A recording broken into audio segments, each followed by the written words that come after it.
அண்மை செய்தி கன்னட நடிகர் தர்ஷனுக்கு சிறையில் சலுகைகள் அளிக்கப்பட்ட விவகாரத்தில் 7 அதிகாரிகள் இடைநீக்கம் செய்யப்பட்டிருக்கிறார்கள்.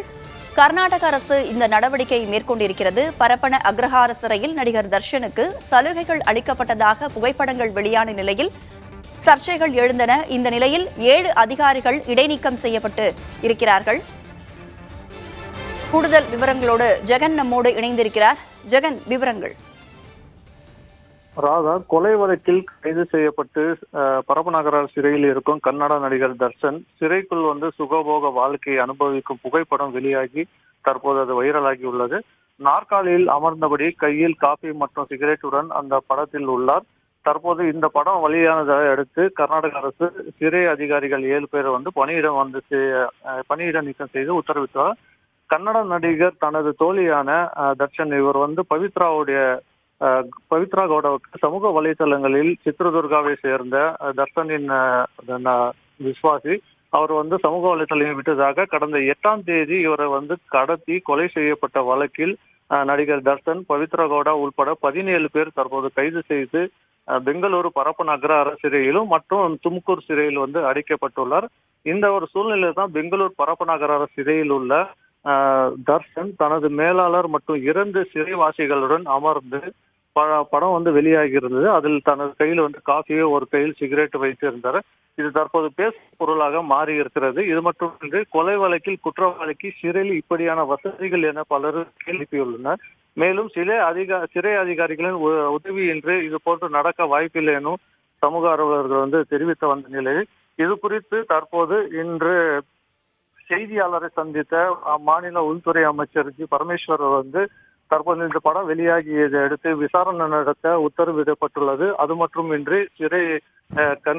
சிறையில் உள்ள ஜெயிலர் மற்றும் அசிஸ்டன்ட் ஜெயிலர் உள்பட 7 பேர் தற்போது பணியிடம் நீக்கம் செய்யப்பட்டுள்ளது. மேலும் சிறை கண்காணிப்பாளரும் இடமாற்றம் செய்வதற்கான நடவடிக்கைகளும் எடுக்கப்பட்டு வருகிறது. இந்த கண்காணிப்பு கேமராக்களும் பொருத்தப்பட்டுள்ளது. அது மற்றும் இந்த சிறையை சுற்றி சிக்னல் ஜாமர்கள் பொருத்தப்பட்டிருந்தாலும் இது போன்ற சம்பவங்கள் நடக்கிறது வேதனை அளிக்கக்கூடிய ஒரு விஷயமாக உள்ளது. இருந்த போதும் மீண்டும் இது போன்ற நடக்காமல் இருக்க அனைத்து நடவடிக்கைகள் எடுக்கப்படுகிறது. உயர் அதிகாரிகள் இதில் ஈடுபட்டிருந்தால் அவர்கள் மீதும் கடுமையான நடவடிக்கை எடுக்கப்படும் என பரமேஸ்வர் தெரிவித்துள்ளார். இது மட்டுமின்றி நடிகர் தர்ஷனை பரப்பநகர சிறையில் இருந்து வேறு சிறைக்கு மாற்றுவதற்கான ஆலோசனையும் தற்போது நடைபெற்று வருகிறது. ராதா, ஜெகநாத், ஏற்கனவே வி.கே. சசிகலா இந்த சிறையில் இருக்கும் பொழுது பல்வேறு புகைப்படங்கள் வெளியாகி பல்வேறு சர்ச்சைகளை ஏற்படுத்தின. தற்போது கன்னட நடிகர் தர்ஷனும் பரப்பன அக்ரஹார சிறையில் இருக்கிறார். இந்த நிலையில் அவர் மீதும் பல்வேறு புகார்கள், சர்ச்சைகள் எழுந்த வண்ணம் இருக்கின்றன. புகைப்படங்கள் வெளியாகி சமூக ஆர்வலர்கள் பல்வேறு குற்றச்சாட்டுகளை முன்வைத்திருக்கிறார்கள். தொடர்ந்து இந்த மாதிரியான சர்ச்சைகள் அந்த சிறையில் வைக்கப்படுகிறது. எப்படி புரிஞ்சுக்கிறது?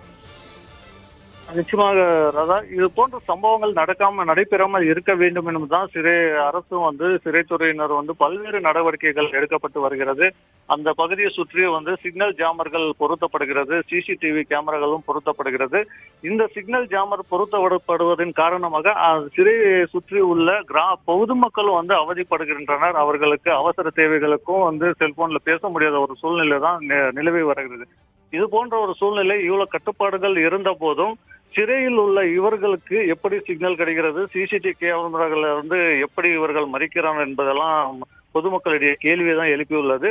இவர் புகைப்படம் மட்டும் வெளியானது மட்டுமின்றி தற்போது மேலும் அவர் தன்னோட குடும்பத்துடன் மற்றும் நண்பர்களுடன் பேசிய வீடியோ காலில் பேசியிருக்காரு சிறையில் இருந்து. அதுவும் தற்போது வெளியாகி இருக்கிறது.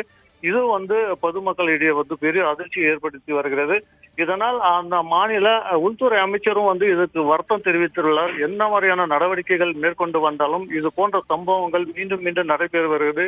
இது மிகுந்த வேதனை அளிக்கிறதுன்னு உள்துறை அமைச்சரும் தெரிவித்துள்ளார். தொடர்ந்து விசாரணை நடத்த அதிகாரிகள் நியமிக்கப்பட்டுள்ளது. தற்போது வரை 7 பேர் பணியிடம் நீக்கமும் செய்யப்பட்டுள்ளது.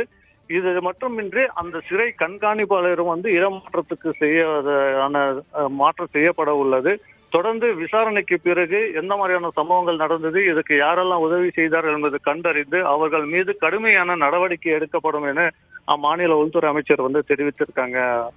ராதா, கூடுதல் விவரங்களை வழங்கியமைக்கு நன்றி ஜெகநாத்.